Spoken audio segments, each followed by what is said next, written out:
ভালোবাসার এরকম আরো অনেক গল্প পেতে এক্ষুনি সাবস্ক্রাইব করুন আমাদের চ্যানেলটিকে এবং পাশে থাকা বেল আইকনটি প্রেস করে দিন। ধন্যবাদ। Stay with us. এসব পিস্তল তোর কাছেই রাখ আর সোজা চলে যা। ক্যাম্পাসে যেন তোকে আর কোনো মেয়ের সাথে বেয়াদবি করতে না দেখি। আর শোন, আমাকে দেখে এত ভয় পাওয়ার কিছুই নেই, পাতে মাস্তান একটা। রাকিব নিশির কাছে চলে আসে, তারপর খুব আস্তে করে নিশিকে বলে, যেখানে কিং অফ দ্য রকস্টার থাকে সেখানে আমার কি কাজ? কথাটা বলেই যখন সবাই বাইকের কাছে আসতে যাবে তখনই কয়েক গাড়ি পুলিশ ক্যাম্পাসে প্রবেশ করে। রাকিব একবার পুলিশদের দিকে তাকায়, আরেকবার সবার পেছনে শান্ত ভঙ্গিতে মিনুর হাত ধরে যে দাঁড়িয়ে আছে তার দিকে তাকায়। অবশ্য পুলিশ আসাতে রাকিব একটু অবাক হয়, কারণ এরকম ভাবে পুলিশ কখনোই ক্যাম্পাসে আসে না, তাও আবার রাকিবের জন্য তো কখনোই না। পুলিশের গাড়ি সোজা রাকিবের সামনে এসে দাঁড়ায়। রাকিবকে পুলিশেরা বেশ ভালো করেই জানে যে রাকিব যা কিছু করুক এর প্রমাণ বা ভয়ে কেউ কোনো কথা বলে না। কিন্তু যখনই পুলিশেরা গাড়ি থামায়, নিশি আর শাওন পুলিশ অফিসারদের কাছে এসে বলে, স্যার, এই ছেলেটা ক্যাম্পাসে এসে মাস্তানি করে। ওর আপাত বে মানে? আরে রাকিব সাহেব তো ছাত্র নেতা, কোনো প্রতিদ্বন্দ্বী ছাড়াই তিনি বিপুল ভোটে পাশ করেন, তিনি এমন কিছু করতেই পারেন না। তাহলে আপনারা কেন এখানে আসলেন? রাকিব সাহেব, আসলে বোঝাতে এসেছি শফিক সাহেবের মেয়েকে তিনি কি না কি বলেছে। ওনার মেয়েই তো ফোন দিয়ে আমাদের এনেছে, তাই আসছি। কিন্তু এখানে তো দেখি সব ঠিকঠাকই আছে। থাকবেই তো, পাতে মাস্তান হলে তো ভয়ে চুপসে যাবে। ঠিক আছে, যান। যেহেতু সব স্বাভাবিক, তাই আজ ওকে আর আপনাদেরও কিছু বললাম না। নিশির কথা শুনে সাব ইন্সপেক্টর বড় বড় চোখে তাকায় ওর দিকে। খুব সাধারণ একটা মেয়ে, এইভাবে কথা বলছে দেখে সবাই খানিকটা ঘাবড়ে যায়। এরকম করে কেউ ছাত্র নেতা আর পুলিশদের বলতে পারে সেটা সবারই ধারণার বাইরে ছিল। পুলিশ অফিসার রাকিবের দিকে তাকায়। রাকিব ইশারা করে চলে যেতে পুলিশগুলো চলে যায়। রাকিব বাইক স্টার্ট দিয়ে চলে আসতে যাবে, তখনই নিশি বলে, ভবিষ্যতে যেন ক্যাম্পাসে আপনাদের বেয়াদবি করতে না দেখি। আর আবার বলছি, আমাকে এত ভয় পাওয়ার কিছুই নেই। রাকিব মুচকে হাসে, কোনো কথা না বলে আবারও হয়ার্ত চেহারা নিয়ে বাইক চালিয়ে চলে আসে। নিশি আর সেখানে দাঁড়ায় না। নেহারা অনেকবার তাকে ডেকেছে, কিন্তু নিশি আর না দাঁড়িয়ে হনহন করে তার ক্লাসের দিকে চলে আসে। শাওন পেছনে ঘুরতে দেখে আবির একদম সবার পিছনে দাঁড়িয়ে আছে। আবিরের দিকে তাকিয়েই নিশির দিকে তাকায়, আবার আবিরের দিকে তাকায়।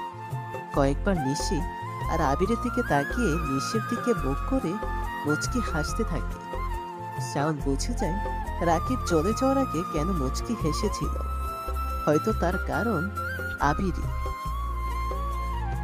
রাকিব ক্যাম্পাস থেকে বের হতেই ওর সাথে থাকা প্রায় সবাই অবাক চোখে তাকিয়ে থাকে, প্রশ্ন করে, কি হলো ভাই আপনার? আজকে একটা মেয়ের কাছে আপনি এভাবে অপমান হয়ে চলে এলেন কেন?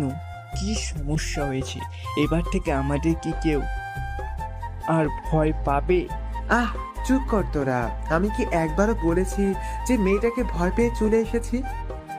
তাহলে সায়ন ছেলেটাকে? না, তোরা বুঝবি না।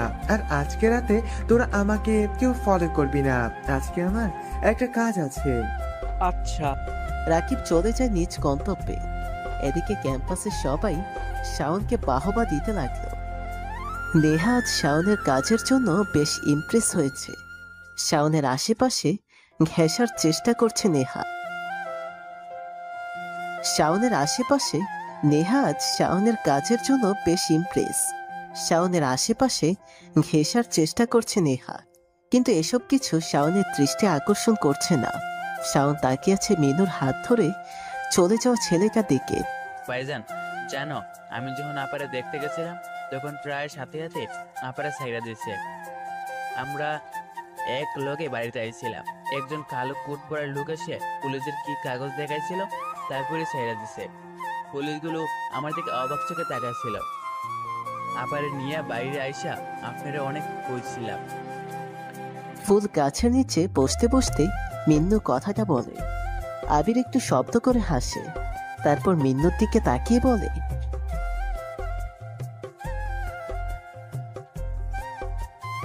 আচ্ছা ধর, আমি যদি চলে যাই কোথাও, মানে ধর আর আমার সাথে তোর কোনো রকম দেখা হবে না, তখন কি করবি? কি যে কোন ভাইজান, আপনি কেন হারাইবেন? হারাই তো তারা যারা কাছে থাকতে ভয় পাইয়া যায়। আমার আপা বলছে তাই আপনারে কইছি, আমি এসব জানি না। আবির কিছু বলে না। মিন্নুর সাথে আরো কয়েক মিনিট কথা বলে চলে যায়। হালকা ছিড়ছিড়ে বৃষ্টি হচ্ছে, চারপাশে ঘুটঘুটে অন্ধকার। আকাশে শ্রাবণের কালো মেঘে ছেয়ে আছে চারপাশ। কেবল ল্যাম্পপোস্টের আলোয় মাঝে মাঝে অন্ধকারাচ্ছন্ন কেটে গিয়ে আলোর চাকচিক্য চোখে পড়ছে। আবির কোনো এক ল্যাম্পপোস্টের নিচে গিয়ে বসে পড়ে। চারপাশটা কেমন যেন শূন্য শূন্য লাগছে। আজ সন্ধ্যায় আবির মিন্নুদের বাড়িতে গিয়েছিল। মিন্নু বাড়ির সবাইকে বলেছিল আবির তার আপাকে ছাড়িয়েছে। এ কারণে সবাই আবিরের খাতিরে ব্যস্ত হয়ে যায়। কেবল মিন্নুর আপা রেনু আবিরের সামনে আসেনি। সবার সাথে টুকটাক কথা বলে। যখন চলে আসতে যাবে তখনই আড়াল থেকে রেনু ডাক দেয় আবিরকে, আপনি একবার এদিকে আসবেন। আবির থেমে যায়। কোমল একটা কণ্ঠ তার কানে বাজতে থাকে। আবির চুপচাপ দাঁড়িয়ে থাকে, কেমন যেন নেশাগ্রস্ত হয়ে পড়ে। যার কণ্ঠে এত মায়া, সে নিশ্চয় একজন ভালো মনের মানুষ, আর মায়াবতী হবে। আবির ধীর পায়ে পাশের ঘরের দিকে যায়। ছোট্ট একটি জায়গায় দুটো রুম, একটাতে মিন্নুরা থাকে, আরেকটাতে ওর আপা। আবির রুমের বাইরে দাঁড়িয়ে আছে। ভেতর থেকে রেনু বলে ওঠে, ভেতরে আসুন, কোনো সমস্যা নেই। আবির আবারও চুপ হয়ে যায়। কেমন যেন একটা মাদকতা কাজ করে সেই কণ্ঠের ওপর। আবির শান্ত ভঙ্গিতে আর অনেক বেশি উৎসাহ নিয়ে ছোট্ট একটি ঘরে প্রবেশ করে। রুমে খুব বেশি আলো নেই, একটু 40 ওয়াটের হলদে বাতি জ্বলছে। রুমের ডান পাশের দেয়ালে অনেকগুলো হাতে আঁকা ছবি টাঙানো। ছবিগুলো দেখলে মনে হয় যেন জীবন্ত, কেবল এখানে টাঙিয়ে রাখা হয়েছে। সামনের চেয়ারে বসুন। আবির চমকে ওঠে। সেই মায়া চড়ানো কণ্ঠ। আবির সেদিকে তাকায়। একবার অল্প বয়সী একটা মেয়ে বসে আছে খাটের ওপর। কালো পোশাক পরা, মুখটা দেখা যাচ্ছে না। পেছনে ঘুরে বসে আছে মেয়েটা। আবির চেয়ারে গিয়ে বসে, মেয়েটার দিকে তাকায়। বয়সটা অনুমান করতে থাকে। আনুমানিক 18 বা 20 হবে। গায়ের গড়ন বেশি পাতলা নয়, আবার মোটাও নয়। মিন্নুর মুখে আপনার অনেক কথা শুনেছি, তাই আপনাকে আজ আসতে বলেছি। আসলে সে সবসময় আপনার কথা বলে। আপনি আমাকে পুলিশের কাছে থেকে ছাড়িয়েছেন, এর জন্য ধন্যবাদ দিব না, কারণ আমি জানি কেউ এমনি এমনি কিছু করে না। নিশ্চয়ই আপনারও অনেক কিছু দিতে হবে। আমার কিছুই দিতে হবে না, মিন্নুকে ভালোবাসি, ছেলেটা অনেক ভালো, আপনাদের কথা সে সবসময় বলে। এটাও নিশ্চয় বলেছে তার আপা কি করে। না, সে বলেনি। মজা নিচ্ছেন? মজা নিতেই পারেন, আপনাদের মতো সভ্য সমাজের মানুষগুলো তো মজা নেবেই, আরো মজা নেবেন, দাঁড়ান। কথাগুলো বলে বিছানায় বসা মেয়েটা আবিরের দিকে ঘোরে। আবির যা ভেবেছিল ঠিক তার থেকেও বেশি মায়াবী মিন্নুর বোন। চেহারাতে কোনো প্রকার কষ্টের ছাপ নেই, কেমন যেন হাসি হাসি মুখ, অসম্ভব মায়া। আবির কিছু বলতে চেয়েও বলতে পারে না। রেনু আপা বলে, কেউ কখনো এমনি এমনি কিছু করে না। আমরা আপনার কাছে ঋণী, চাইলে আপনি ঋণ শোধ করে নিতে পারেন। না না, এরকম কিছুই না, আমি তো কেবল মিন্নুকে ভালোবাসি বলে ওর জন্য এরকম করেছি। আরে ধুর মিয়া, এত সাধু সাধার কিছু নেই, জলদি আপনার ঋণ পরিশোধ করে দিন। আজ অনেকদিন আমাকে কেউ স্পর্শ করেনি, জলদি শুরু করেন, এত ভনিতা ভালো লাগে না। মিন্নুর সাথে মিশে এত কিছু করেছেন, ভাবছেন আমরা খুশি হব। হ্যাঁ, খুশিই তো হয়েছি, আর খুশি হয়ে আপনার জন্য নিজেকে তৈরি করেছি সন্ধ্যা থেকে। এই জন্য টাকা লাগবে না, আমাকে যে সারিয়েছেন এটার জন্য ফ্রি। আসুন আসুন, বাইরে বৃষ্টি শুরু হবে, কেউ জানবে না। চাইলে সারা রাত আপনার ঋণ পরিশোধ করে নিতে পারেন আমার সাথে থেকে, যেভাবে ইচ্ছে ব্যবহার করতে পারেন। আপনাদের হিসেব আমি বেশ ভালো করেই বুঝি। আসেন তো মিয়া। আবির বোকার মতো তাকিয়ে থাকে রেনুর দিকে। কয়েক মুহূর্ত আগে এই মেয়েটাকে নিয়ে আবির কত কিছুই না মনে করেছিল, কিন্তু এরকম ভাবে রেনু বলতে পারে কথা আবির বুঝতে পারেনি। অবশ্য রেনুর দোষটাও বা কোথায়? রেনুর সাথে হয়তো সবাই পাওয়া নাটা নিয়েই এরকম করে। দুনিয়াতে কেউ তো কারোর জন্য না। কেউ না খেয়ে থাকলে কেউ নিজের টাকা খরচ করে খেতে দেবে না। আর এক্ষেত্রে তো আবির কোনো কারণ ছাড়াই মিন্নতের উপকার করেছে। আবির কিছু বলতে যাবে তখনই রেনু বসা থেকে উঠে দাঁড়িয়ে বলে। আবির রেনুর দিকে তাকায়। মেয়েটাকে তার কাছে যেন মায়াবী কোনো ফুটন্ত তাজা ফুলের মতো লাগছে। রেনুর এমন কথাটা আবির অনেকখানি অবাক হয়। আবির ঠিক কি বলবে বুঝে উঠতে পারে না। মিন্নুর সাথে তার সখ্যতা গড়ে উঠেছে রেনু আপাকে উপভোগ করার জন্য না, রেনুকে সে তার বোনের মতো দেখে এসেছে। রেনু আবিরের খুব কাছে চলে আসে। আবির আর সহ্য করতে না পেরে চেয়ার থেকে উঠে দাঁড়িয়ে রেনুর কালে কষে একটা চড় মারে। রেনু অবাক হয়ে আবিরের দিকে তাকিয়ে আছে। আবির বলে, নারী দেহের প্রতি লোভ থাকলে আপনার আগে আরো অনেক মেয়েদেরকেই নিজের ইচ্ছে মতো বিছানায় নিয়ে নিজের প্রশান্তি মেটাতাম। নারী মানে একজন পরিচারক। নারীরাই পারে অনেক কিছু বদলে দিতে, আর সেই নারীকে আমরা বিভিন্ন নামে ডাকি। কেউ বলি বেশ্যা, কেউ বলি পতিতা। তবে সমাজে যারা পতিতা হয় তারা এমনি এমনি হয় না। আপনি যেমন হয়েছেন পরিবারের জন্য, তবে এটা বিশ্বাস করুন আমি কেবল কিছু পাওয়ার জন্য এসব করিনি। মিন্নুকে ভালোবাসি আর আপনাদের পরিবারকেও। ভালো থাকবেন, আর কখনো আপনাদের উপকার করব না, আসবো না। আবির রুম থেকে বের হয়। রুম থেকে বের হতেই দেখে মিন্নু দাঁড়িয়ে আছে। মিন্নুর দিকে তাকিয়ে মুচকে হাসি দিয়ে হনহন করে চলে আসে ও। হালকা ছিড়ছিড়ে বৃষ্টি হচ্ছে। চারপাশে খুটখুটে অন্ধকার। আকাশে শ্রাবণের কালো মেঘে ছেয়ে আছে চারপাশ। কেবল ল্যাম্পপোস্টের আলোয় মাঝে মাঝে অন্য খাড়াচ্ছন্ন হেঁটে গিয়ে আলোর চাকচিক্য চোখে পড়ছে। আবির কোনো এক ল্যাম্পপোস্টের নিচে গিয়ে বসে পড়ে। চারপাশটা কেমন যেন শূন্য শূন্য লাগছে। আবির বসা থেকে উঠে দাঁড়াতে যাবে তখনই কালো রঙের একটি গাড়ি আবিরের সামনে এসে দাঁড়ায়। বৃষ্টির পরিমাণ ধীরে ধীরে তার পতিতমান প্রবাহ বাড়িয়ে দিচ্ছে। আবির গাড়িটার দিকে তাকিয়ে পৌঁছার চেষ্টা করে। কে হতে পারে গাড়িতে? শফিক সাহেবের গাড়ি তো নয় এটা, তবে কে হতে পারে? আবির মনে মনে কথাগুলো বলছে। তখনই গাড়ির দরজা খুলে বড় কালো টুপি পরে, মুখে মাস্ক, গায়ে কালো পোশাক পরে আবিরের সামনে এসে দাঁড়ায়। আবিরের চিন্তার ছাপ মুখ থেকে দূর হয়, কারণ এরকম ভাবে কেবল আবিরের পরিচিতরাই আসে। কিন্তু আবিরের সামনে এইভাবে আসাটা আবির বুঝতে পারছে না, কারণ সে ঢাকাতে আছে। এটা কেবল সে ছাড়া কারো জানার কথা না। কেমন আছিস নিলয়? আবির বসা থেকে উঠে দাঁড়ায়, প্রচন্ড রকম অবাক হয়েও। প্রথমত খেয়ে খানিকটা সময় সামনে দাঁড়িয়ে থাকা মাস্কে মুখ ঢাকা আগন্তুকের দিকে তাকিয়ে আছে। সামনে দাঁড়িয়ে থাকা লোকটার কণ্ঠটা আবিরের বেশ চেনা। আবির বসে পড়ে। মাস্ক পরা ছেলেটা আবিরের পাশে গিয়ে বসে। আবির ছেলেটার দিকে তাকায়। ছেলেটা মুখ থেকে মাস্কটা খোলে। ল্যাম্পপোস্টের আলোয় ঝড়ঝড় বৃষ্টির প্রবণতা তারুণায় লোকটাকে দেখে আবির অনেকটা অবাক হয়। আবিরকে কেউ চিনতে পারবে আবির তা একদমই বুঝতে পারেনি। পাশে বসে থাকা রাকিবের দিকে হা হয়ে তাকায় আবির। মনে পড়ে রাকিবের সাথে কাটানো সেই সময়ের কথা। রাকিব বলে, কিরে, আগের থেকেই বেশি চুপচাপ হয়ে গেছিস। মাস্তানে সারবি বলে সবকিছু সেরে সুরে এখানে চলে এসেছিস, কিন্তু আমি জানি নিলয় কখনো মাস্তানি ছাড়তে পারে না।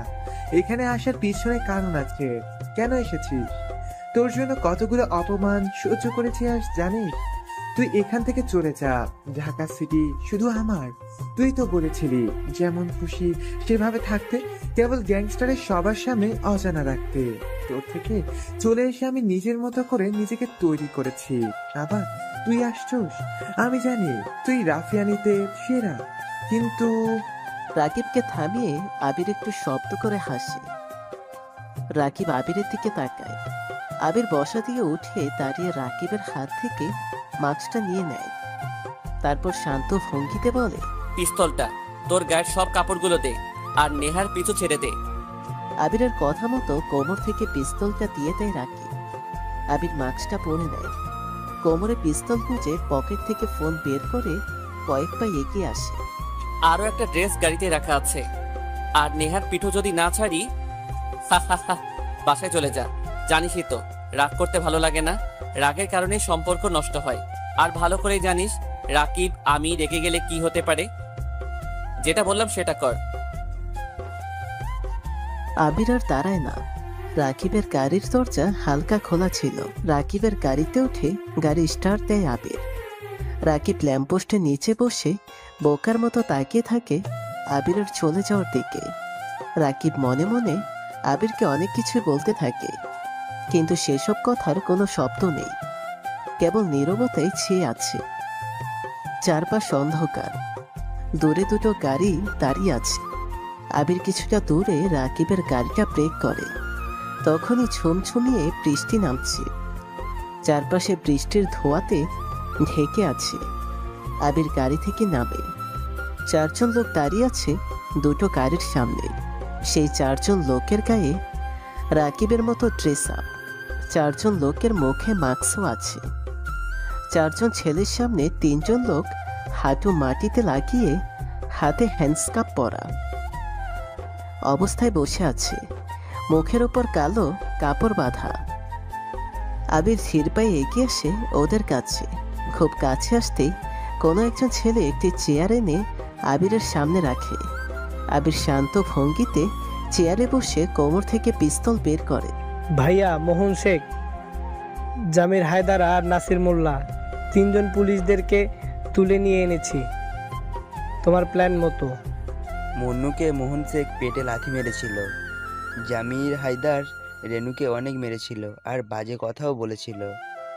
মন্নুকে নাসির মোল্লা তার বোনকে দেখতে যেতেই দিত না, টাকা নিত।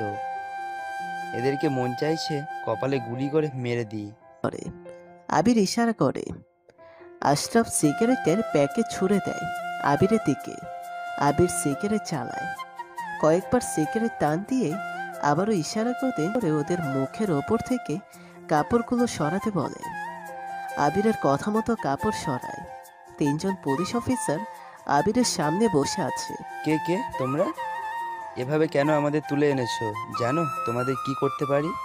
আমাদের ছেড়ে দাও, না হলে তোমার কপালে অনেক খারাপ আছে। যদি না ছাড়ো। নাসির মোল্লা কিছু বলতে যাবে, তখনই আবির পিস্তল সোজা করে ট্রিগারে চাপ দেয়। নাসির মোল্লার ডান হাতের ওপর যে গুলিতে লাগে। নাসির মোল্লা চিৎকার করে কাঁদতে থাকে। রক্তের গতিবেগ বেড়ে যেয়ে পানির সাথে মিশে যায়। আমাদের ছেড়ে দিন, আমরা কি করেছি?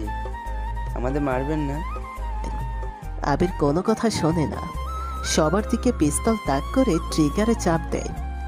একে একে কারো কাঁধে কারো পায়ে গুলি লাগে। সবাই যন্ত্রণায় চিৎকার করে কাঁদতে থাকে। ক্ষতের যন্ত্রণা তীব্র থেকে তীব্র হয়।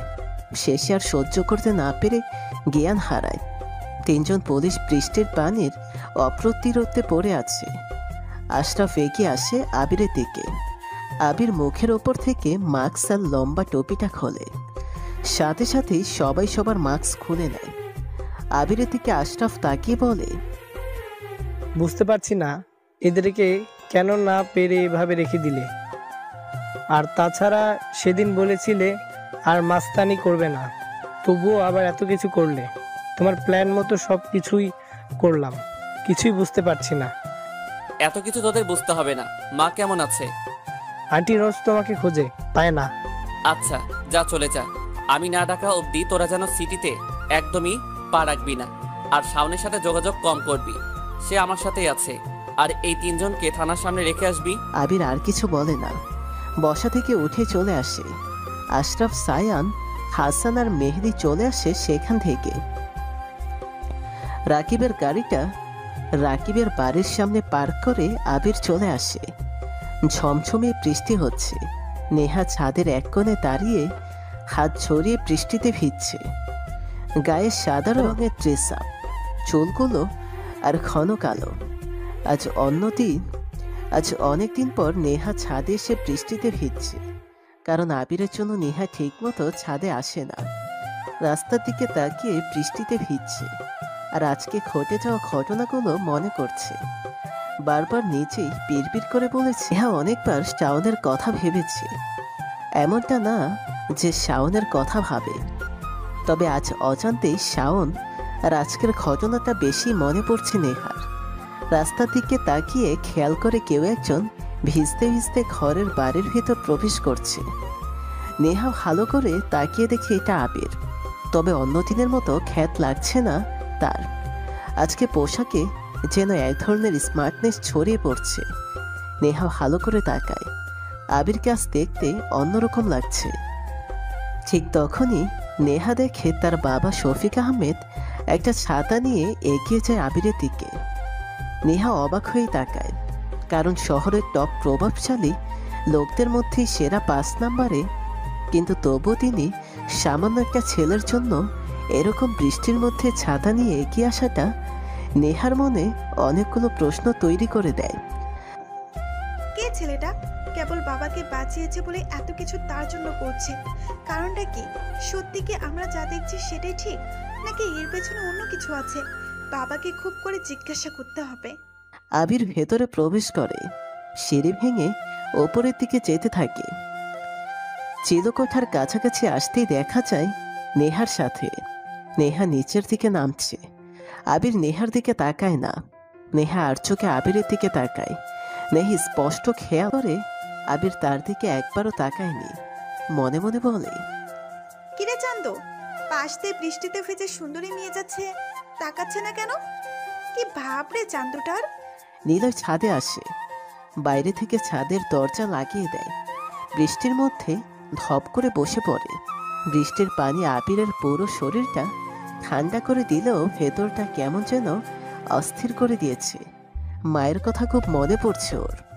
মায়ের কথার কারণেই সে পুলিশ অফিসারদের মারেনি, না হলে ওদের নিঃশ্বাসটা আজই শেষ হতো। আবির আকাশের দিকে তাকায়, বৃষ্টির ফোঁটা ওর চোখে মুখে এসে পড়তে থাকে। চোখটা বন্ধ করে ও।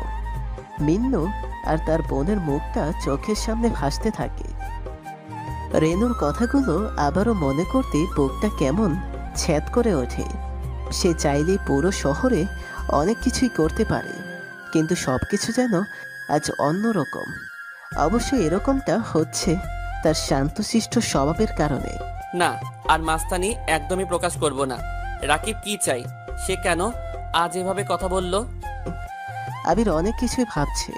হয়তো বৃষ্টির ফোঁটায় সেই ভাবানুবাদ গুলো স্রোতের মতো যদি একেবারে চলে যেত, তাহলে থাকতো না আর কোনো দীর্ঘশ্বাস। নেহা আজ অনেক সকালে ছাদে আসে। ছাদে আসতেই বড়সড় অবাক হয়। ছাদের কোণাতে হেলান দিয়ে চোখ বন্ধ করে বসে আছে আবির। ভেজা কাপড় গায়ে অন্যরকম লাগছে নেহার কাছে। কাপড়গুলো অন্যদিনের মতো একদমই আলাদা। নেহা কিছুক্ষণ অবাক চোখেই তাকিয়ে আছে আবিরের দিকে। ছেলে, এখানে বসে আছেন কেন? আবির তড়িঘড়ি করে বসা থেকে উঠে বসে। সামনে তাকিয়ে দেখে নেহা দাঁড়িয়ে আছে। আবির কোনো কথা না বলে চলে যেতে চায়, তখনই নেহা বলে, এই যে শুনুন। আপনি কে বলেন তো? কাল সারা রাত এই প্রশ্নটা নিজের কাছে করেছি, চাইলে আপুর কাছেও করতে পারতাম, কিন্তু তিনি কোনো উত্তর দিত না। তাই সত্যি করে বলেন, কে আপনি? মানে কি বুঝলাম না। কাল রাতে দেখেছি আমার আব্বু, যে কিনা মোস্ট ধনীদের মধ্যে একজন, সে কিনা আপনার জন্য নিজে ভিজে আপনার মাথায় ছাতা ধরেছে। আপনার ড্রেস আপ অন্য দিনের মতো না। আপনার ব্যাপারে আমার আব্বু একটু বেশি ভাবছে। কারণটা কি? ও, আসলে উনি একবার আমাদের গ্রামে গিয়েছিলেন, আর সেখান থেকে ওনার সাথে আমার পরিচয়, তাই। আমার বিশ্বাস হয় না। আর আপনার কথা শুনে তো মোটেই মনে হচ্ছে না আপনি গ্রামে থাকেন। আবির কিছু বলে না। নেহার সামনে থেকে চলে আসে ও। রুমে সে দরজা লাগিয়ে নিজেই নিজেকে ছাড়ি দেয়। কি করবে সে বুঝে উঠতে পারছে না। তবে আপাতত ফার্সিতে তার যেতে হবে। ফার্সিতে যাওয়ার প্রস্তুতি নেয় ও। মাথাটা নিচু করে ফার্সিতে আসে আবির। কোনো দিকে ওর নজর নেই। ঠিক তখনই শুনতে পাই, ভাইজান। আবির চোখ তুলে তাকায়। মিন্নু সামনে দাঁড়িয়ে আছে। মিন্নুর দিকে তাকিয়ে মুচকি হাসে ও। আবির বলে, কেমন আছিস? ভালো না ভাইজান, আফা আমার লোকে আর কথা বলেন। কেন? জানি না। ঘর থেকে বাইর হয় না, চুপচাপ থাকে। আগের মতো সকালে আর যায় না, রাতেও ফেরে না, বাড়িতেই থাকে। ও আচ্ছা। আবিরের রেনুর কথা মনে পড়ে যায়। সেদিন রাতের ঘটনাগুলো খুব মনে পড়ে ওর। লম্বা একটা শ্বাস নিয়ে সে সামনের দিকে এগিয়ে যেতেই হালকাভাবে কারোর সাথে ধাক্কা খায় আবির। ঠিকমতো তাকিয়ে দেখে সামনে সেই বোরকাওয়ালি দাঁড়িয়ে আছে। আবিরের দিকে কেমন যেন দৃষ্টিতে চেয়ে আছে নিশি। সরি, আমি আসলে আপনাকে দেখতে পাইনি। চোখে তো চশমা আছে, তবুও অন্ধ। সত্যি আমি জানি। আচ্ছা, একটা প্রশ্ন করি আপনাকে। জি করুন। আপনি কি নিলয়কে চিনেন? আবির একটু কেঁপে ওঠে। কেমন যেন ঘাম ঘাম অনুভব হয় পুরো শরীরে। উত্তেজনা আর অচেনা একটা হয় পুরো শরীরের লোমগুলোকে তার করিয়ে দেয়। আবির কোনো রকমে নিজেকে সামলে নিয়ে বলে, জি, কোন মুভির নায়ক একটু বলবেন? তাহলে চিনতাম হয়তো। নিলয় কোনো মুভির নায়ক না, ও আসলে। নিশি থেমে যায়। আবিরের দিকে ভালো করে লক্ষ্য করে। আবিরকে সে কথাটা বলবে কিনা কয়েকবার ভাবে। নিশিরও কেমন যেন একটা অচেনা হয়ে সে ভর করেছে। দুজনের মনে হয় অনেক কথা বলছে। আবির মনে মনে বলছে, এই মেয়েটা কেন আমাকে নিলয়ের কথা বলল? কে ও? আর নিলয়কে চেনে কিভাবে? নিশা আবিরের দিকে তাকিয়ে ভাবছে। না না, ছেলেটাকে নিলয়ের ব্যাপারে কিছু বলা যাবে না, তাহলে হয়তো সন্দেহ করবে আমি কেন তাকে নিলয়ের কথা বলছি, আর আমি কে সেটাও সন্দেহ করতে পারে। না, কথাটা ঘোরাতেই হবে। কি হলো, চুপ কেন? উনি কি কোনো সুপারস্টার? না, আসলে আপনার নামটা এখনো জানা হলো না। আমার নামটাও তো আপনাকে বলা হয়নি। আমি নিশি। আমি আবি, গ্রাম থেকে এসেছি। গ্রাম? আমিও তো গ্রাম থেকে এসেছি। ও, এখন বলুন নিলয়। আসলে অনেকদিন আগে একটা ম্যাগাজিন বের হয়েছিল, নিলয় তার রকস্টার নামে। সেখানে অনেক কিছুই লেখা ছিল নিলয়কে নিয়ে। নিলয় হলো একজন মাস্তান, যাকে বলা হয় মাস্তানি অফ দ্য কিং। দেখতে খুবই সাধারণ একজন, নম্র ভদ্র ব্যবহার, সবচাইতে বড় কথা ও অনেক বুদ্ধিমান। ঠিক সিনেমার মতো দেশের সব পুলিশ সিআইডিরা ওর পেছনে পড়ে আছে, কিন্তু তাকে এই অবধি তার লোক ছাড়া কেউ দেখেনি। ম্যাগাজিনে নিলয়কে নিয়ে লেখা হয়েছিল কারণ নিলয় কেবল কারণ ছাড়া তার মাস্তানি প্রকাশ করে না। তবুও সে ভয়ঙ্কর, কেউ তাকে ধরতে পারে না। অথচ আন্ডারওয়ার্ল্ড খাটলে সবার উপরে নিলয় নামটা বারবার আসে। এই কারণেই তাকে নিয়ে ম্যাগাজিন বের হয়। আর আমি হচ্ছি বই পোকা, যে কোনো ধরনের বই পড়তে ভালো লাগে। আর নিলয়ের লেখা ম্যাগাজিনটা আমার কাছে পড়া সবচাইতে বেস্ট লেখা ছিল। আর আমি ওই নিলয়কে নিয়ে কল্পনাও করি, জানেন? ওর দাঁড়ানোর স্টাইল, হাঁটার স্টাইল আমি কল্পনাতে আঁকি। আবির আর নিশি একটা বেঞ্চে বসে গল্প করছে। আবির এতক্ষণ হা হয়ে নিশির কাছ থেকে নিলয়ের গল্প শুনেছে। আবির ঠিক কি বলবে আপাতত ভাবতে পারছে না, তবে একটু মুচকি হেসে বলে, ও ইন্টারেস্টিং তো। আসলে কখনো নিলয়কে কি করে এসব কোনোদিন জানি নাই। জানবেন কি করে, থাকেন তো গ্রামে। তা কেন আমাকে নিলয়ের কথা বললেন? আসলে আপনার দাঁড়ানোর স্টাইল আর নিলয়ের দাঁড়ানোর স্টাইল একদম সেম। আপনি সিক্স প্যাক বডির সাথে নিলয়ের সিক্স প্যাক বডির সবকিছুই মিলে। ওয়েট, দেখাচ্ছি। আবির আবারও কেঁপে ওঠে, নিজেকে আবারও ছাড়ি দেয়। সবকিছু যেন প্ল্যানের বাইরে চলে যাচ্ছে। এক মুহূর্ত মনে হয় যেন আবির সব তালতোল পাকিয়ে ফেলেছে। আবার মনে হয় যেন না, সব ঠিক দিয়ে এগিয়ে যাচ্ছে। আবির চুপচাপ বসে আসে নিশির দিকে তাকিয়ে। নিশি ওর ব্যাগ থেকে কয়েকটা বই বের করে। আবিরকে ডাক দিয়ে বলে, মিস্টার আবির সাহেব, এই যে দেখুন নিলয়কে নিয়ে লেখা দুটো ম্যাগাজিন। আবির নিশির হাতের দিকে তাকায়। চকচকা দুটো ম্যাগাজিনের কভারের দিকে তাকিয়ে আছে। কালো পোশাক, মাথায় কালো লম্বা টুপি, মুখে মাস্ক, হাতে একটা পিস্তল ও পেছনে কয়েকজন ছেলে ডান আর বাম পাশে লাইন দিয়ে দাঁড়িয়ে আছে। সবার সামনে হাতে পিস্তল নিয়ে দাঁড়িয়ে আছে একটি ছেলে। বোঝাই যাচ্ছে এটাই নিলয়। প্রথম ম্যাগাজিনের শিরোনাম নিলয় দ্য রকস্টার, পরেরটার শিরোনাম নিলয় দ্য রাফিয়ান। আবির চমকে ওঠে। নিশির কাছে বইগুলো দেখে কেমন যেন ঘাবড়ে যায়। দ্বিতীয় ম্যাগাজিনের কভার পেজটাতে পোস্ট রাইডার মুভির মতো নিলয়ের হাতে একটি বড় করা ছড়ি। যা আগুনে জ্বলছে। শিরোনামের সাথে কভার পেজটা দারুণ মানিয়েছে। আবির মাথা চুলকিয়ে বলে, এটাই কি মাস্তানি নিলয় লেখা ম্যাগাজিন? হুম, আপনি এগুলো নিয়ে আজকেই পড়বেন। ইন্টারেস্টিং অনেক বিষয় আছে যা আপনাকে চমকে দিবে। আর আপনিও রাফিয়ার নামে নিলয়কে খোঁজার জন্য পড়ে যাবেন। আপনি কি তবে নিলয়কে খুঁজতে এখানে এসেছেন? নিশি কেসে ওঠে। আবিরের দিকে সরু চোখে তাকিয়ে মুচকি হাসি দেয়। আবির মনে মনে অনেক কিছু ভাবছে। ম্যাগাজিন দেখে তাই নিশির কাশের শব্দ আর হাসির মানেটা ঠিক মিলাতে পারছে না।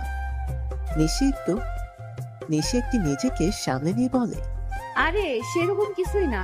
আসলে এত ইন্টারেস্টিং বিষয় আছে যা পড়ার পর নিলয়ের সাথে আপনিও দেখা করার জন্য পাগল হয়ে যাবেন। না বাবা, দরকার নেই। মারামারি, মাস্তান এসব আমার ভয় করে খুব। তা জানি। সেদিন রাকিবকে যখন আমরা মোটামুটি ঝাড়তেছিলাম তখন সবাই ভয়ে চুপসে ছিল। আপনার মুখটাও দেখেছিলাম। দূরে ওই বাদাম বিক্রি করা ছেলেটার সাথে দাঁড়িয়েছিলেন। আবির একটু হাসল। নিশি জানে আবিরের হাসির মানে কি। সেদিনের লজ্জা থাকতে আবির সত্য এক হাসি দেয়।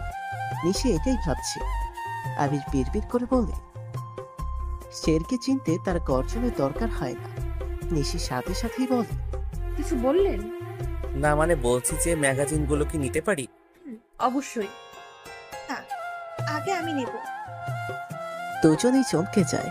পেছনে তাকিয়ে দেখে নেহার তার সব বন্ধু বান্ধবীরা দাঁড়িয়ে আছে। আর যে কথাটা বলে উঠেছে সে হলো নেহা। আবির সবাইকে দেখে উঠে দাঁড়িয়ে চলে আসতে যাবে, তখনই নিশি হাত ধরে বসিয়ে দেয়। আবির কোনো কথা বলে না। নেহা আবারও বলে ওঠে, এক্সকিউজ মি নিশি, তোমাকে ধন্যবাদ। কাল যদি তোমরা না থাকতে তাহলে অনেক সমস্যায় পড়তে হতো। আরে কোনো ব্যাপার না। কিন্তু একটা জিনিস মাথায় আসছে না। গ্রাম থেকে আসছো কিন্তু তোমার কথা শুনে তো মনে হয়নি। আর তাছাড়া এমন ভাবে রাকিবের সাথে কথা বলছিলে যেন অনেক ভালোভাবে চিনো তুমি। সত্যি ইন্টারেস্টিং। নিশি উঠে দাঁড়ায়। কেমন যেন শুকনো সবার দিকে তাকিয়ে নিশির হাতের ম্যাগাজিনগুলো দিয়ে চলে আসতে চায়। তখনই আবির নিশিকে থামায়। নিশি বোকার মতো তাকিয়ে থাকে। শিহাব এসে আবিরের কাঁধে হাত রাখে। আবির একটু ঘুরে তাকিয়ে কাঁধ থেকে হাত সরিয়ে চলে আসবে, সে সময় শিহাব আবারও আবিরের কাঁধে হাত দিয়ে টান দেয়। কোথায় যাচ্ছিস? শুনলাম তোর নাকি বেশ খাতির করা হচ্ছে। নেহার বাবা তোর জন্য রাত জেগে ছাতা নিয়ে বসে থাকে। নতুন ড্রেস আপ পরেছিস দেখি, কি ব্যাপার? আবির নেহার দিকে তাকায়। নেহার চোখ মুখ স্পষ্ট বলে দিচ্ছে এরা আজ হয়তো অনেক কিছুই জোরপূর্বক আবিরের সাথে করবে। না মানে আসলে কি বল শালা, নিজেকে কি ভাবছিস? শোন, তোর মতো ছেলেকে চেনা অতি সহজ। ভাবছিস শফিক সাহেব বড় লোক, তার একটা মেয়েও আছে। ভাবছিস তাকে পটিয়ে সবকিছু হাতিয়ে নেওয়ার ধান্দা করছিস? শোন, চাইলে রাকিব ভাইকে টাকা দিয়ে তোকে 2 মিনিটে উপরে পাঠাতে আমার সময় লাগবে না, বুঝলি? আর জানিসই তো রাকিব ভাই তোর মতন বাচ্চাকে মারার পর জেলেও যাবে না। তাই শোন, যা বলছি যে চুপচাপ ভদ্র ছেলের মতো মেনে নিবি। নিহাদের বাড়ি থেকে সোজা চলে যাবি। ভার্সিটিতেও তোকে যেন না দেখি, বুঝেছিস? আবির কিছু বলে না।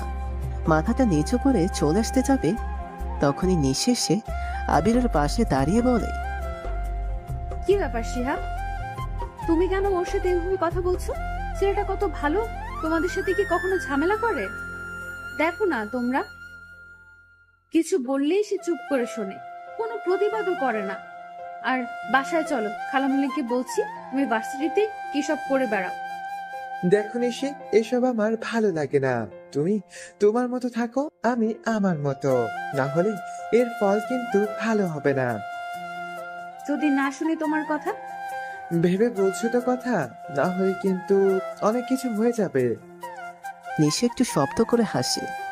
শিহাব এই হাসির মানে বুঝতে পারে না, তবে ঠিকই শিহাবের চোখে মুখের রাগের বিশাল ছায়া এসে পড়েছে, যা হয়তো ধ্বংস হতে পারে অনেক কিছুই। আবির ওদের থেকে চলে এসে রঙ্গন ফুল গাছের নিচে গিয়ে বসে। একটু পর মিন্নু এসে বসে আবিরের পাশে। ভাইজান, আপনার কি হয়েছে? আমার লোকে কথা কন দেখেন। আপু আমার সাথে কথা বলছে না। আপনিও যখন চলে আসছিলেন আমি আবার ঘরে যাই দেখছিলাম আবার কাঁদতেছিলাম। আবার জিজ্ঞাসছিলাম কেন কাঁদছো আপা? আপা আমার জড়ায় দইরা ছিল।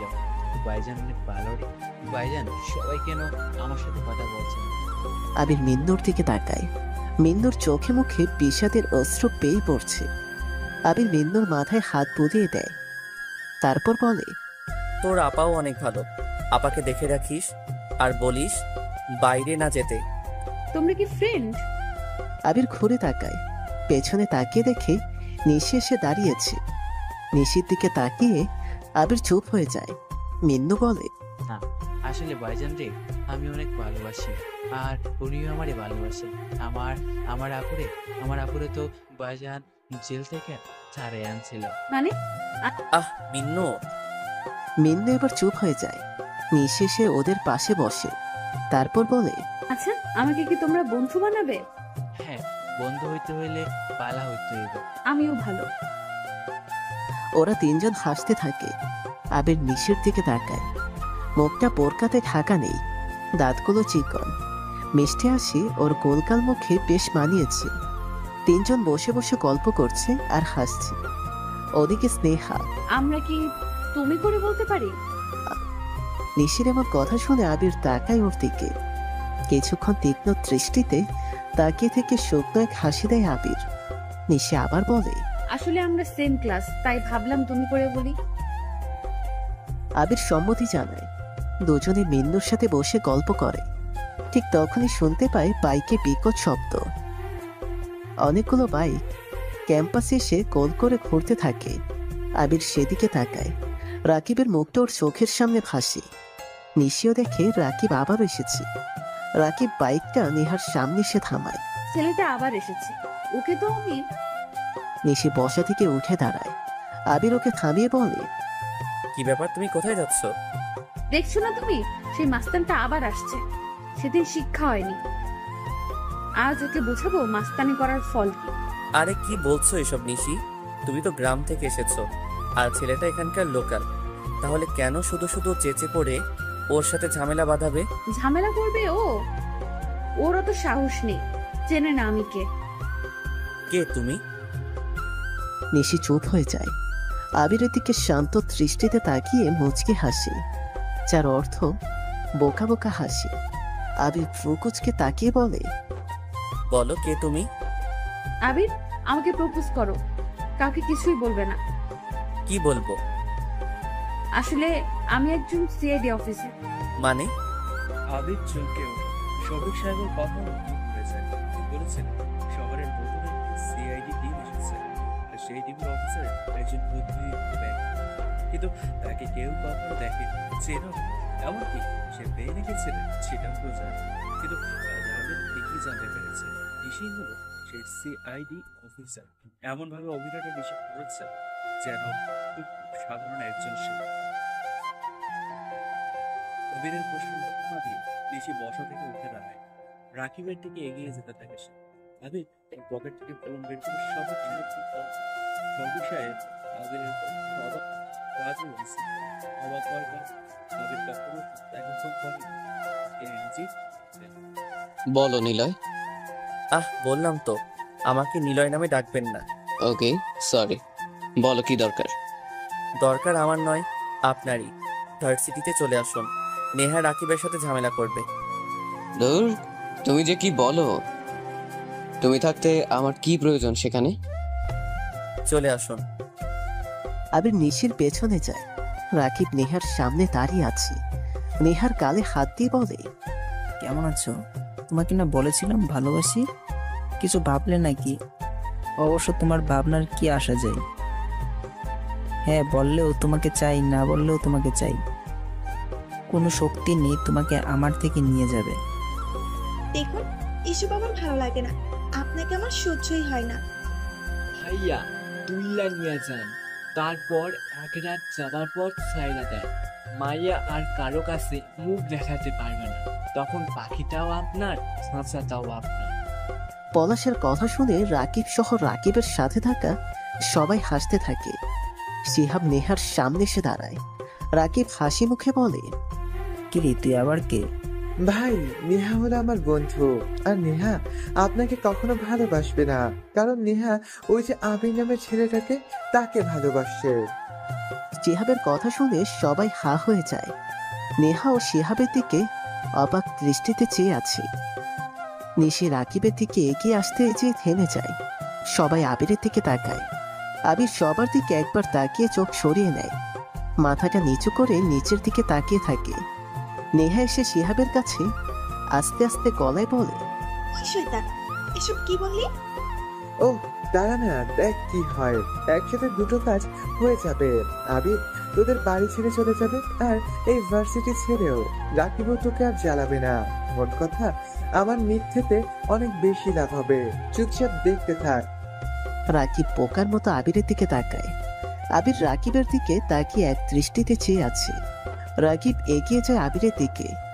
সবাই চোখ বড় বড় করে তাকিয়ে আছে ওদের দিকে।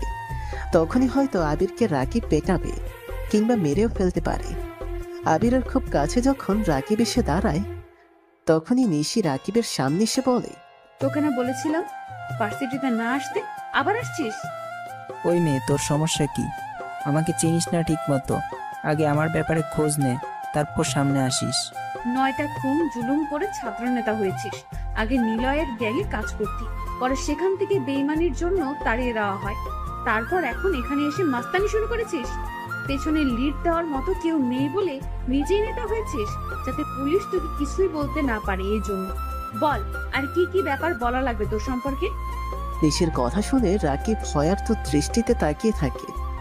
সবাই নিশি আর রাকিবের দিকে অবাক হয়ে চেয়ে আছে। নিশির দিকে সবাই একটু বেশি অবাক হয়ে তাকাচ্ছে। এত কিছু রাকিবের ব্যাপারে অকপটে বলে দিয়েছে। নিশ্চয়ই নিশি সাধারণ কেউ না। রাকিবও ঠিক তখনই এটাই ভাবছে যে সামান্য মেয়ে ওর ব্যাপারে এত কিছু কিভাবে জানে, যা কিনা ওর কাছের লোকও জানে না। কে কে আপনি? রাকিব নিশিকে উদ্দেশ্য করে তুতলিয়ে কথাটা বলে। নিশি একটু শব্দ করে হেসে দেয়। রাকিব নিশির পাশে দাঁড়িয়ে নিশিকে থামানোর চেষ্টা করে, কিন্তু নিশি বলে, শিহাব, তোকে না বলেছে নেহা আবিরকে ভালোবাসে? তাহলে সোজা এখান থেকে চলে যা। নেহার চারপাশে যেন তোকে না দেখি। দেখ, মাথা গরম করাবি না। তুই যে হোস না কেন, এলাকাটা আমার। আমি যা বলি এখানে তাই হয়। তোকে মেরে এখানে পুঁতে রেখে দেব, কোনো খবর থাকবে না। ভয়ে কেউ কথা বলবে না, তাই আমি যা বলছি সেটা শোন। তোর মতো তুই থাক, আর আমার মতো কাজ করতে দে, না হলে তোকে। রাকিবের গালে নিঃশেষ একটা চর বসিয়ে দেয়। রাকিব সাথে সাথে কোমর থেকে পিস্তল বের করে নিশির কপালে ধরে। আবির এগিয়ে এসে রাকিবের হাত থেকে পিস্তলটা নিয়ে নেয়। তারপর শান্ত ভঙ্গিতে বলে, সবকিছু এত সহজে হয় না। আপনি একটু বেশি রাগী দেখছি। রাগ দিয়ে কখনোই কিছু হয় না মিস্টার রাকিব। মাঝে মাঝে শান্ত হয়ে কিছু ভাবতে হয়। তাই বলছি চলে যান। শিহাব খুব খুশি, কারণ শিহাব ধরে নিয়েছে রাকিব এবার আবিরকে মারবে। ওর হাত থেকে পিস্তল কেড়ে নেওয়াতে সবাই উৎসুক দৃষ্টিতে তাকিয়ে আছে ওদের তিনজনের দিকে। আবির রাকিবের কাছে সে পিস্তলকে কোমরে গুঁজে দেয়। তারপর নিশির হাত ধরে কয়েক পা পিছিয়ে আসে ও। রাকিব কোনো কথা বলে না, মাথাটা নিচু করে বাইকের কাছে এসে সোজা চলে যায়। শিহাব হাবার মতো তাকায় আবিরের দিকে। এটা কি হলো? রাকিব কেন আবিরকে কিছু বলল না?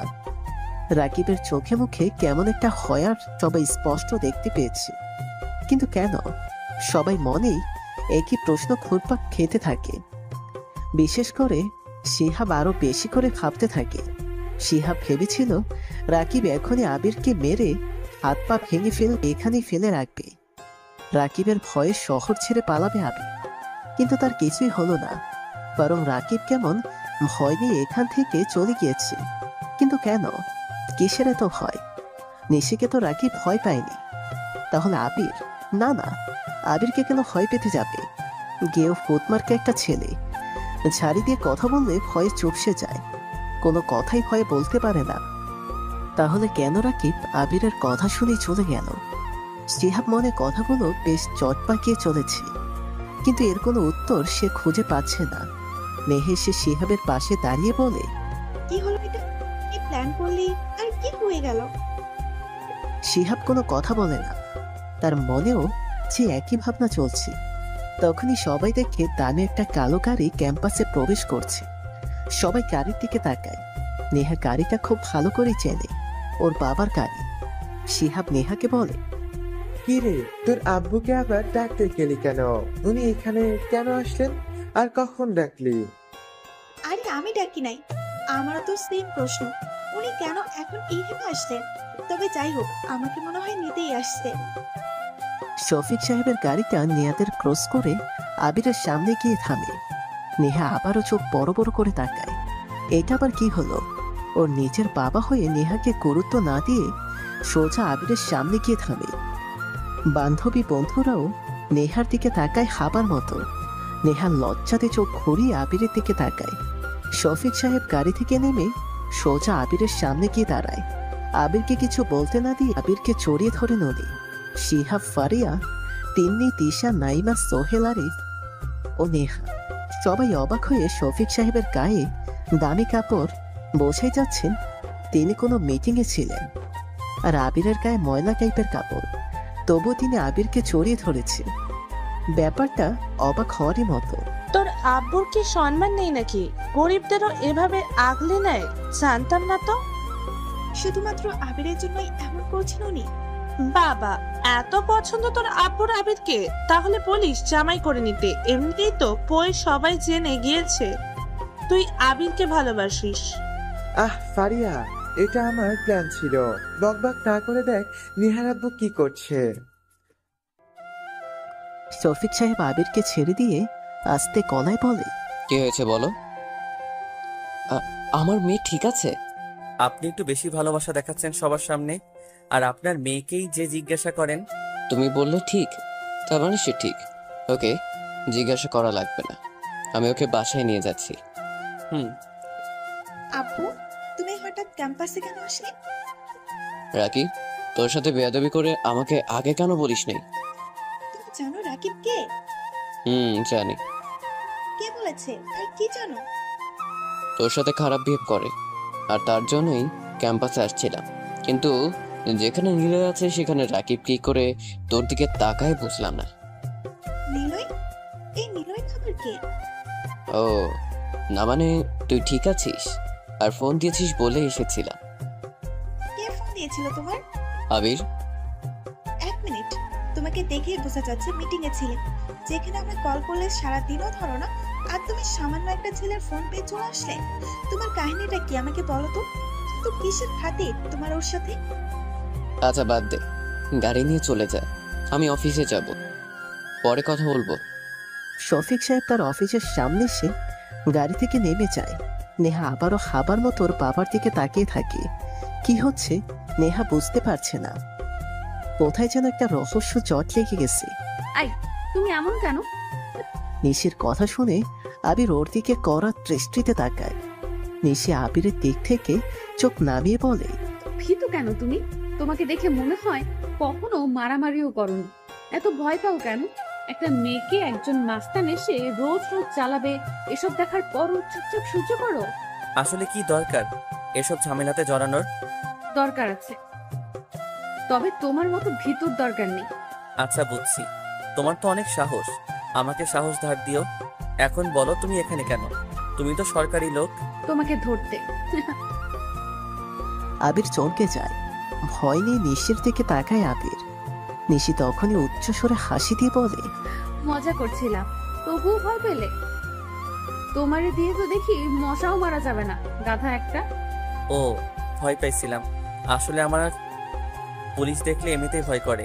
তুমি কিন্তু বললে না কেন এইভাবে নিজে পরিচয় গোপন রেখে এখানে এসেছো? আসলে আমি নিলয়কে দেখতে এসেছি। মানে নিলয়কে? আরে টপ মাস্তান যে, যার ম্যাগাজিন তোমাকে দিতে গিয়ে নেহা নিয়ে চলে যায়। ও, তোমাকে তো বলেছিলাম নিলয় হলো যে শহরে একবার যাক না কেন সে সেই শহরের কিং অফ দ্য মাস্তান হয়ে যাবে, যে চাইলে পুরো শহরটা কয়েকদিনের মধ্যেই ধ্বংস করে দিতে পারে। একটা আতঙ্ক সে। যদিও সাধারণ মানুষ এখনো অব্দি নিলয়ের দ্বারা ক্ষতি হয়নি, আবার সেই সাধারণ মানুষও নিলয়কে কোনো দিন দেখেনি, কেবল সবাই শুনেছে নিলয় মাস্তানি করে বেড়ায়, আর যে দেখেছে সে আর বেঁচে থাকে না। এর কারণ সে তার কাজে ছিটে ফোটাও কোনো প্রমাণ রাখে না। এমনকি তার গ্যাং ছেড়ে কেউ চলে আসলেও এমন ভাবে তাকে ব্রেন ওয়াশ করানো হয় যে তাকে ধরলেও সে কখনো মুখ খোলে না নিলয়ের ব্যাপারে। তারা নাকি নিলয়কে মাস্ক ছাড়া কোনো দিন দেখেনি। তোমরা কি কখনো নিলয়ের গ্যাং এর কাউকে ধরেছিলে? হ্যাঁ, কিন্তু সেই একই কথা, নিলয়কে দেখেনি। কি করে ঠিকভাবে বলতেও পারে না। তাই পুলিশরা যখন নিলয়কে ধরতে ব্যর্থ তখনই আমাদের ডাক পড়ে নিলয়কে ধরার। কিন্তু এখানেও সিআইডি টিম ব্যর্থ হয়। শেষমেশ আমাদের টিমটাই সিলেক্ট করা হয় নিলয়ের পুরো গ্যাংটাকে ধরতে। আমরাই প্রথম নিলয়ের গ্যাং এর একজনকে ধরেছিলাম, কিন্তু সেই ব্যাটা কিছুই বলতে পারেনি। সোর্স মারফত জানতে পারি নিলয় এখন এই শহরে, আর তারই লোক কেউ একজন ইউনিভার্সিটিতে আছে। আচ্ছা, তুমি তো গ্রাম থেকে এসেছো, তুমি আবার নিলয়ের লোক তো? কি কি বলো এসব? নিশি আবারও জোরে হেসে ওঠে। আমি নিশির দিকে তাকিয়ে আছি। কয়েক হাত দূরে সরে গিয়ে বসে আবির। নিশি তার হাসি থামিয়ে বলে, আরে মজা করছিলাম, তোমাকে দেখে কখনোই নিলয়ের লোক বলে মনে হয় না। ওরা অনেক বুদ্ধিমান হয়, তোমার মতো নাদান মার্কা হয় না, বুঝছো? ওই তুমি কিন্তু আমাকে অপমান করলে। আচ্ছা বাবা, সরি। তুমি যে মারামারিতে ভীতু সন্দেহ হয় আমার, যে তুমি কখনো কারোর সাথে ঝগড়াও করেছো কিনা। তবে প্রমিস করেছো কিন্তু তুমি কাউকে এসব বলবে না। তুমি অনেক ভালো একটা ছেলে, এই কারণেই তোমাকে সব বললাম। নিলয়কে ধরতেই আমার এখানে আসা। তাই শিহাবের মা মানে আমার দুঃসম্পর্কের একটি আন্টি হয়, তাই শিহাবদের বাসায় উঠেছি। তুমি তো নেহাদের বাড়িতেই থাকো, তাই না? চলো এখন ক্লাস করবো না আজকে কোথাও ঘুরি। তুমি তো গ্রাম থেকে এসেছো, শহরটাও ঘোরা হয়নি, চলো ঘুরি। আর ঘুরতে ঘুরতে শুনবো তোমার কথা। আবির আর নিশি ক্যাম্পাস থেকে বের হয়। আবির মনে মনে হাসছে। কেন হাসছে তার কারণগুলো তবে তা প্রকাশিত হয়েই যাচ্ছে। পকেটে হাত গুজে ফারহার কথাগুলো ভাবেও। মূলত ফারা আর শফিক সাহেবের কারণে আবির এসেছে এখানে। ফারার কথা মনে পড়তেই বুকটা কেমন যেন কেঁপে ওঠে। চোখের সামনে রক্তার্ত শরীরটা হেসে ওঠে। তারপর তোমাকে দেখার পর রাকিব ফুট করে কেন ক্যাম্পাস থেকে চলে গিয়েছিল? ফুচকার প্লেট থেকে একটা ফুচকা তুলে যখন আবির মুখে দিতে যাবে তখনই নিশির এমন কথা শুনে আবির কেঁপে ওঠে। আবির ঠিক কি করবে ভেবে উঠতে পারছে না। রকস্টার গল্পের লেখক আবির হাসান নিলয় নিশির দিকে তাকিয়ে মুচকি হাসি দিয়ে বলে, তোমাকে সে ভয় পেয়েছে। তুমি যে রাগী, তুমি যখন রেগে কথা বলো তখন আমারই ভয় করে। আর রাকিব তো বাচ্চা ছেলে। তুমি একটা ভীতু, বুঝছো? তোমারে দিয়ে কিছুই হবে না, কিন্তু তুমি আমাকে হেল্প করবে তো? কি হেল্প? আমাকে নিলয় অব্দি পৌঁছে দেবে তো? মানে তাকে ধরতে বা খুঁজে বের করতে হেল্প করবে। কি কি যে বলো, আমি কি করে করব? মাস্তান যেহেতু ইন্টারন্যাশনাল মাস্তানি করে, আমি দেখলে তো জ্ঞান হারাবো। তুমি না আসলে একটা ভীতু। এখন ফুচকা খাও। আবির আর নিশি ফুচকা খেতে থাকে। নিশি আপন মনে ফুচকা খাচ্ছে, কিন্তু আবির যেন ঠিকঠাক ভাবে নিঃশ্বাসও নিতে পারছে না। কি করতে এসেছে আর কি করছে ও ঠিক বুঝে উঠতে পারছে না। এসেছিল শহরটাকে নতুন ভাবে তার মতো করে তৈরি করতে। আসলে নিশি ঠিকই বলেছিল, নিলয় যে শহরে একবার চায় সে শহরে নাকি তার রাজত্ব চলে। আবির জানে ঢাকা সিটির অলিতে গলিতে পাতি মাস্তানে ভর্তি। বস্তির ছেলে থেকে শুরু করে নেতার ছেলেরাও টুকিটাকি মাস্তানি করে। আর যারা পেশাদার মাস্তানিতে আছে তারা কেবল কয়েকটা মার্ডার ছাড়া আর কিছুই তেমন করেনি। কিন্তু আবির চাই ইন্টারন্যাশনাল খেলোয়াড় হতে, যে খেলাতে গোল নয়, পেনাল্টি নয়, ছক্কা থাকে না, থাকে লাল তচর রক্তের নেশাদায়ক গন্ধ, থাকে বুলেটের বিদঘুটে গন্ধ। সেই গন্ধে মিশে থাকে আপনজন হারানোর হাহাকার যন্ত্রণা। এটা ফারার সাথে হয়েছিল। ফারাবি হাসান অয়ন আবিরের বন্ধু, বেশ সংক্ষেপে ফারা বলে ডাকত। দুজনেই ছিল মাস্তানি অফ দ্য লিডার। কিন্তু কয়েক মানুষ নামে হিংস্র রক্তখাদক সবকিছু তছনছ করে দিয়েছে। আর তারাই এই শহরের এখন আন্ডারওয়ার্ল্ড কিং। তাদেরকে খুঁজতেই আবির আজও শহরে। কি ব্যাপার, ফুচকা হাতে নিয়ে কি ভাবছো? না মানে ভাবছি নিলয়কে আমরা কিভাবে খুঁজবো? আমার কাছে একটা প্ল্যান আছে, তোমাকে বলবো, তুমি শুধু আমার সাথে থেকো। হুম। দুজনে মিলে আবারও ফুচকা খেতে মনোনিবেশ করে। আবির মনে মনে হাসে। নিশার কথাগুলো সত্যি হাস্যকর। মিন্নু, তোর ভাইজান কেমন আছে? রেনু আপার কথা শুনে মিন্নু কান্না ভরা চোখে আপাকে জড়িয়ে ধরে। কারণ আবির কয়েকদিন মিন্নুর সাথে কথা বলছে না। অবশ্য এতে মিন্নুরও কিছু করার নেই। মিন্নুর আপার বাড়ি থেকেই বের হয় না, সারাক্ষণ ঘরের মধ্যে লুকিয়ে বসে কাঁদে। তাই সংসার চালানোর জন্য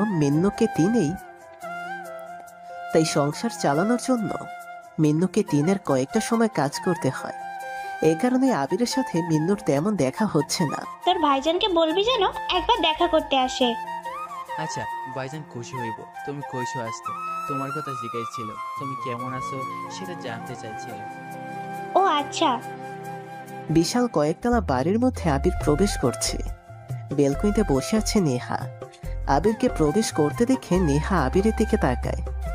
তখনই মাথার মধ্যে কয়েকগুলো প্রশ্ন চলে আসে ওর। আবির? কে আবির? কেন বাবা তার জন্য এত পাগল?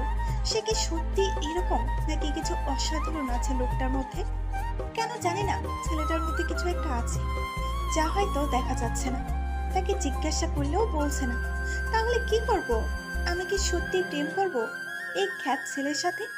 না, ধর, কি ভাবছি এসব? তার ব্যাপারে জানার জন্য তার সাথে প্রেম করতে যাব? ছি, কি সব ভাবছি? বান্ধবীরা জানতে পারলে আমাকে হাসির পাত্রে ছাড়া কিছুই বানাবে না। আচ্ছা, আমি তো সত্যি প্রেম করব না, তাহলে কেন এত ভাবছি? নেহা নিজের মনে এসব ভেবে চলেছে। সন্দেহ হয়ে গেছে। অনেকটা সময় হলো। বিকেলে নিশির থেকে বিদায় নিয়ে আবির গিয়েছিল অনেক দূরে। সেই দিন শফিক সাহেবের গাড়ি করে সেখানে গিয়েছিল। সেখানে শ্রাবণের কালো মেঘ আকাশে জমা ছিল। আবির ভেবেছিল আজ হয়তো হাঁসের দলগুলো সেখানে খেলা করে বেড়াচ্ছে।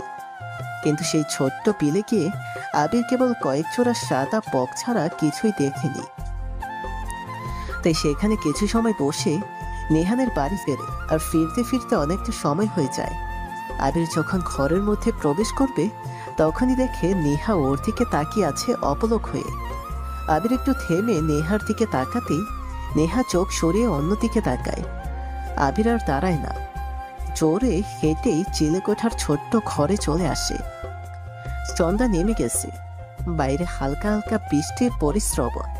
আবির ঘরের দরজা আটকিয়ে কাঁধ থেকে ব্যাগটা ছুঁড়ে ফেলে বিছানায় গিয়ে বসে। বালিশের নিচে কয়েক প্যাকেট সিগারেট রাখা। আবির প্যাকেট খুলে একটা সিগারেট জ্বালায়। সিলিং এর দিকে তাকিয়ে ধোঁয়াগুলো উপরে ছেড়ে দিতে থাকে। কয়েক মিনিট এভাবে স্থির থাকার পর দেয়ালের দিকে চোখ যায় ওর। দেয়ালে একটা পেইন্টিং আঁকা। শফিক সাহেব লোক নিয়ে ফ্রেম বাঁধানো একটি পেইন্টিং করিয়ে রাখে আগে থেকে। রকস্টার দ্য কিলার গ্রুপ, আবির হাসান নিলয়। পেইন্টিংটা যথেষ্ট বিদঘটে। একটি ছোট্ট লাঠি, সেই লাঠির এক প্রান্তে আঁকা বিশাল একটা জনসমাগম। মানুষগুলো বিশ্রী দেখতে। গায়ের রং কালো, মুখগুলো অস্পষ্ট, মুখ দিয়ে রক্ত বের হচ্ছে। আবির সেই প্রান্তটির নাম দিয়েছে হিংস্রতার দানব। আবির বসা থেকে উঠে দাঁড়ায়, পেইন্টিং এর কাছে যায়। পেইন্টিংটা সরাতে দেখে ছোট্ট একটি ড্রয়ারের মতো কিছু একটা, যা আবিরের কথা মতো করানো হয়েছে। আবির সেই ড্রয়ারে হাত প্রবেশ করায়। কয়েকটি পিস্তল আবিরের হাতে অনায়াসেই ধরা দেয়। আবির একটি পিস্তল বের করে নিয়ে এসে বিছানায় বসে। আবিরের প্রিয় একটি পিস্তল, .2.2 ক্যালিবারের G19 পিস্তল, যা আবির সবসময় পায়ের বুলেটের সাথে রেখে দেয়। এটা সবসময় আবিরকে বাঁচিয়েছে। ওর দু পায়ের বুলেটের সাথে এমনভাবে লাগানো থাকে যা আবির ছাড়া আর কেউ দেখতে পায় না। আবির পিস্তলটি হাতে নিয়ে নেড়ে চেড়ে দেখছে। ঠিক তখনই দরজায় কড়া নাড়ার শব্দ শুনতে পায়ও। আবির চমকে ওঠে। এক মুহূর্ত দেরি না করে সিগারেটের প্যাকেটগুলো আবারও ঢেকে দেয়। পিস্তলটি জায়গা মতো রাখতে হবে, তখনই দরজার ওপাশ থেকে শুনতে পায় নিলয় দরজা খোলে। আবির একটু শান্ত হয়। দরজার ওপাশে শফিক সাহেব এসেছেন। আবির পিস্তলটি বিছানায় রেখে দরজা খুলে দেয়। শফিক সাহেব দেরি না করে ভিতরে প্রবেশ করে। এ কি, বিছানায় এসব কেন? ও ও, নিলয়, তোমাকে মানা করেছিলাম বাসায় যেন এসব একদমই প্রকাশ না পায়। জানবেও না কেউ। তাহলে এটা বিছানায় কেন? ভাবছি আপনাকে মারবো, তাই এটা বের করেছি। নিলয়, মজা রাখো, যেটা বলতে এসেছি সেটা শোনো। ও। শফিক সাহেব আবিরের বিছানায় রাখা বালিশের নিচ থেকে সিগারেটের প্যাকেটগুলো বের করেন। আবির গম্ভীর একটা হাসি দেয়। শফিক সাহেব সিগারেট জ্বালিয়ে কয়েক টান দিয়ে বলে, নিলয়, একটু আগে জানতে পারলাম ওই সিআইডি অফিসার আসলে একজন মেয়ে। সে তোমার ভার্সিটিতেই পড়ে। কি ব্যাপার, কি হয়েছে? জানতে চাইবে না কিভাবে জানলাম? না, আমার প্রয়োজন নেই, সে আমাকে ধরতে পারবে না।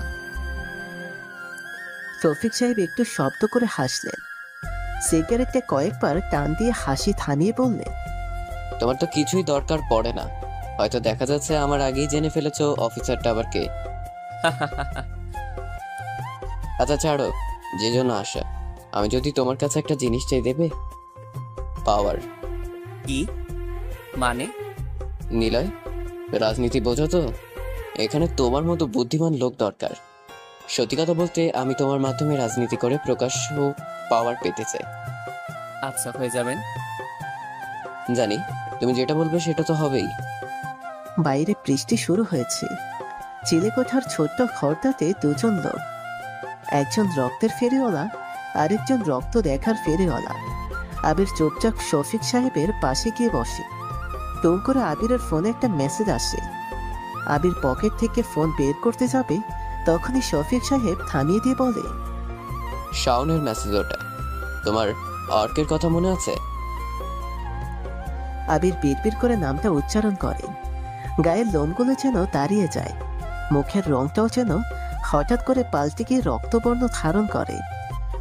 ডান হাত মুষ্টিবদ্ধ করে পেছানায় কয়েকবার গিয়ে এটিতে কিল মারতে থাকে। শফিক সাহেব একটু হেসে বলে, মারুফকে আজ খুঁজে পাওয়া গেছে। কিভাবে পেয়েছি সেটা তুমি পরে জানতে পারবে। তবে এটা নিশ্চয়ই তোমার বলতে হবে না যে মারুফকে। অর্কের চামচা মানে ডান হাত। বাকিটা তো জানোই। এবার মেসেজটা সিন করো। মারুফ কোথায় আছে তার ঠিকানা জানতে পারবে। আবির কিছু বলে না, বসা থেকে উঠে দাঁড়ায়। বিছানার বিপরীত পাশে একটি ছোট্ট জায়গা, যেখানে আবিরের সব কাপড়গুলো রাখা আছে। আবির কালো কোট, স্যুট, বুট, মাস্ক পরে নেয়। বিছানায় থাকা পিস্তল আর সেই ছোট্ট ডয়ার থেকে আরো দুটো পিস্তল বের করে। দুপায়ে দুটো কোমরে গোজে নিয়ে আবির দরজা খুলতে যাবে, তখনই শফিক সাহেব বলেন, নিলয়, এত তাড়া কিসের? তোমার এমন অশান্ত লোক দেখতে ভালো লাগে না। তোমার শান্তশিষ্ট ভাবটাই বেস্ট। একটু রেস্ট নাও। বাড়ির কেউ ঘুমায়নি, আর মারুফ পালিয়েও যেতে পারবে না। আর শোনো, তোমার জন্য এত কিছু কেন করেছি জানো? পাওয়ার। মনে রাখবে কিন্তু এটা। ভালোবাসা দিলে ভালোবাসা পাবে, মিস্টার রকস্টার। শফিক সাহেব আরো একটা সিগারেট জ্বালিয়ে ঘর থেকে বের হয়। বাইরে তুমুল বৃষ্টি শুরু হয়েছে। শফিক সাহেব সিঁড়ির ঘরে সিগারেট কয়েক টান দিয়ে তা ফেলে মুখ থেকে মাস্ক আর মাথা থেকে কালো টুপি সরিয়ে বাইরে তাকায়। বৃষ্টির বড় বড় ফোঁটার বাধাহীন ছিট ছোট ঘরে প্রবেশ করছে। আবির বাইরে বের হয়। বৃষ্টির মধ্যে ছাদের উপর দাঁড়িয়ে থাকে ও। কে তুই? এত রাতে আমাকে কেন রেখেছিস? রাকিবের গরুগম্ভীর গলার শব্দ শিহাব যেন চমকে ওঠে। বৃষ্টির রাত, পিষ্ঠালা পুরো রাস্তাটা একদম ফাঁকা। ফাঁকা জায়গা ছাড়া ল্যাম্পপোস্টের আলো যেন অন্য কোথাও রং ছাড়াচ্ছে না। দুটো বিপরীত রঙের গাড়ির রাস্তার কয়েক মিনিট পাশে বড় বটগাছের নিচে দাঁড়িয়ে আছে। কালো গাড়িতে রাকিব আর সাদা গাড়িতে শিহাব বসে আছে। দুজনে দরজা খুলে বিপরীতমুখী হয়ে আছে। রাকিবের এমন প্রশ্ন শুনে শিহাব কিছুটা ঘাবড়ে গেল, সামলিয়ে আবার বলে, ভাই, আমি শিহাব, নেহার বন্ধু। ও, তুই তাহলে ফোন দিয়ে রেখেছিস? কি দরকার?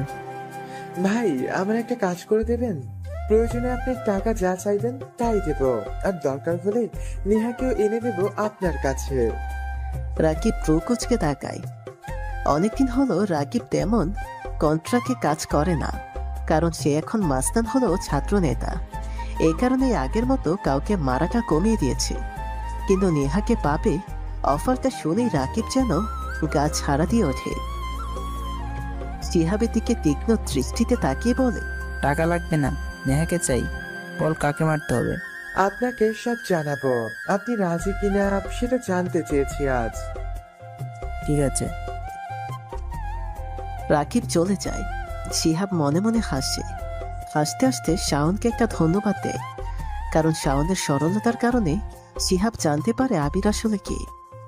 আর এই কারণে সে আবিরকে মারতে চায়, আর রাকিবকে দিয়ে সে আবিরকে মারতে চায়। শাওন কিছুটা চিৎকার দিয়ে বলে। শিহাব একে একাই নিচের মতো করে হাসতে থাকে আর বিড়বিড় করে কি সব বলে। তারপর বাইরে প্রচন্ড বৃষ্টি হচ্ছে। কালো পোশাক পরে আবির বড় বাড়ি থেকে বের হলো। নেহা কালো কোট পরা লোকটার চলে যাওয়ার দিকে তাকিয়ে আছে। কে লোকটা? আমাদের বাড়ি থেকে এভাবে কেন বের হচ্ছে? চোর? না, চোর হলে এভাবে তো হেঁটে যাবে না। লোকটার হাঁটার মধ্যে একটা অন্যরকম ভাব আছে, যা সচরাচর চোরদের থাকে না। তাহলে কে? বাড়ির কেউ? বাড়িতে কে আছে? বাবা? তোর বাবা এভাবে কেন বের হবে? তাহলে কে হবে? আবির? আরে দূর, আবিরের মতো হাপাগোপা টাইপের খ্যাত লোক এভাবে যাবে নাকি? কিন্তু সেদিন তো কেমন যেন কাপড় পরে এসেছিল বাড়িতে, গম্ভীর চাহনি ছিল। তবে কি এটা সত্যিই আবির? আমি কি পিছু নিব? কেন সে এভাবে বৃষ্টির মধ্যে বের হয়েছে? নেহা কথাগুলো ভাবতে ভাবতে কখন যে সেও বাড়ি থেকে বের হয়ে পড়েছে সে জানে না। বাড়ি থেকে বের হতে দেখে সেই কালো পোশাক পরা লোকটা দামি কালো গাড়িতে করে চলে যাচ্ছে। নেহা অবাক হয়, আবারও মনে মনে বলে, যদি আবির হয় তাহলে এত দামি গাড়িতে করে কোথায় যাচ্ছে? এত দামি গাড়ি তো আমাদেরও নেই, এমনকি সে নিজে ড্রাইভ করে যাচ্ছে। কিন্তু আবির যদি না হয় তাহলে কে? বাসায় তো এমন কেউ নেই। নেহা আবারও ভাবতে ভাবতে নিজের গাড়ি নিজেই চালিয়ে আবিরের পেছন পেছন যেতে থাকে। আবিরের গাড়িটা চেনা রাস্তা পেরিয়ে কোনো এক অজানা রাস্তার দিকে এগিয়ে যাচ্ছে। আবির গাড়ির কেবিনের ড্রয়ার থেকে সিগারেট বের করে চালিয়ে টানতে থাকে। গাড়িতে এসি লাগানো, সাথে এলইডি মনিটর, টিভি, মিউজিক সিস্টেমও উন্নত মানের। আবির দ্রুত গাড়ি চালাতে থাকে। মুখের রংটা ক্ষণে ক্ষণে পাল্টে যাচ্ছে। কয়েক সেকেন্ডের জন্য আবির মাঝে মাঝে চোখ দুটো বন্ধ করছে, আর তখনই অর্কের মায়া মায়া মুখটার পেছনে থাকা বেইমানের মুখটাও চোখে ভাসতে থাকে।